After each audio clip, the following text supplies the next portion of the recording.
पाकिस्तान को लगे बड़े झटके की ऑपरेशन सिंदूर के दौरान पाकिस्तान को कितना बड़ा झटका लगा है, इसका सच दुनिया जान चुकी है। अब खुलासा हुआ है कि पाकिस्तान के कई लड़ाकू विमानों को भारतीय सेना ने टारगेट किया। आपको बताते हैं जरा ग्राफिक्स के जरिए। वहीं दूसरा झटका कूटनीतिक मोर्चे पर लगा है। मलेशिया दौरे पर गए भारतीय प्रतिनिधिमंडल के खिलाफ पाकिस्तान ने मलेशिया को भड़काने की चाल चली।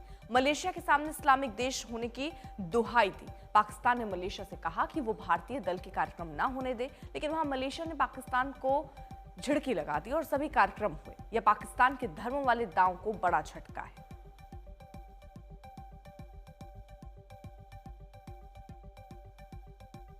तो ये पाकिस्तान की चाल, यहां धर्म कार्ड चला गया और ये कहा गया कि कोई कार्यक्रम यहां पर ना हो, भारतीय दल जो वहां पहुंचे हैं उनका। लेकिन ऐसे में मलेशिया की तरफ से वो सारे कार्यक्रम हुए जिसके लिए यहां से प्रतिनिधिमंडल गए थे। मलेशिया ने बोला पाकिस्तान से कि हम दोनों इस्लामिक देश हैं। भारतीय प्रतिनिधिमंडल की ना सुने, ये बात पाकिस्तान ने।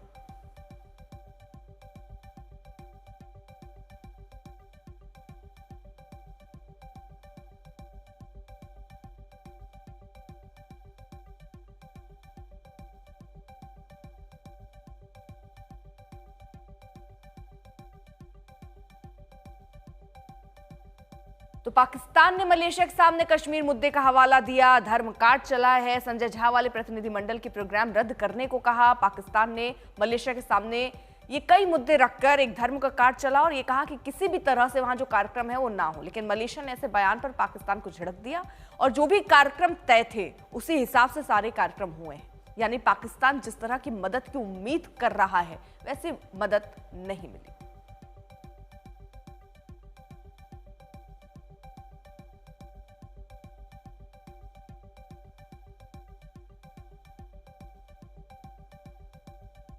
वैजंत पाड़ा जो प्रतिनिधि थे और वहां पे पूरा कार्यक्रम जिन्होंने किया, स्वदेश वापस लौट आए हैं, उन्होंने बताया कि कितना बड़ा झटका था ये पाकिस्तान को।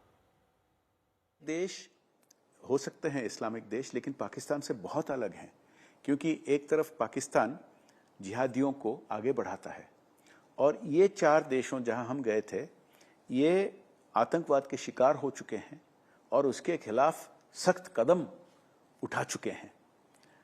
तो ये पहचान चुके हैं पाकिस्तान क्या है और पाकिस्तान के खिलाफ भी कदम उठा चुके हैं।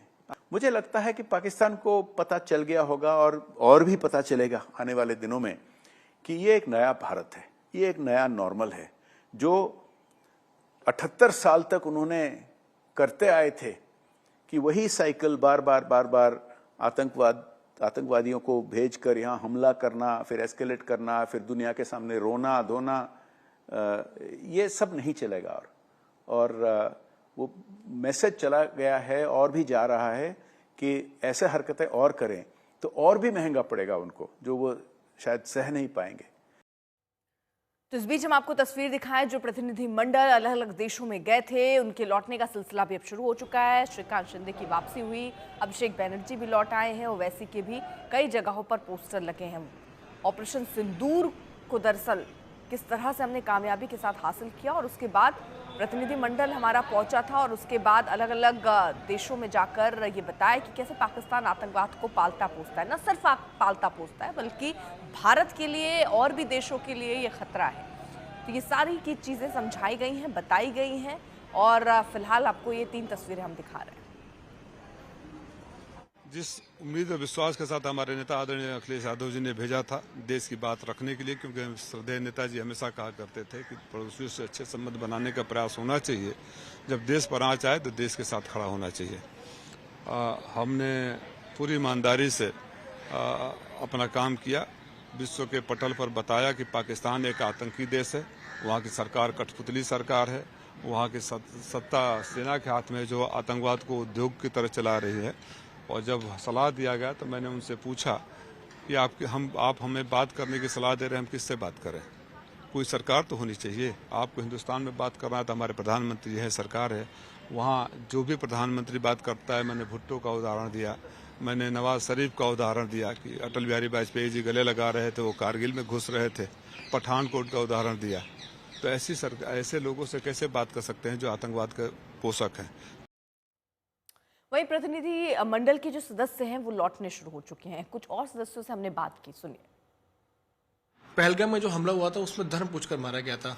जरूर इस चीज की चर्चा वहां पे हुई होगी। क्या लोगों ने कुछ पूछा, आपने क्या जवाब दिया? हमारा जो डेलीगेशन था 7 लोगों का, उसमें हम 5 धर्मों से थे।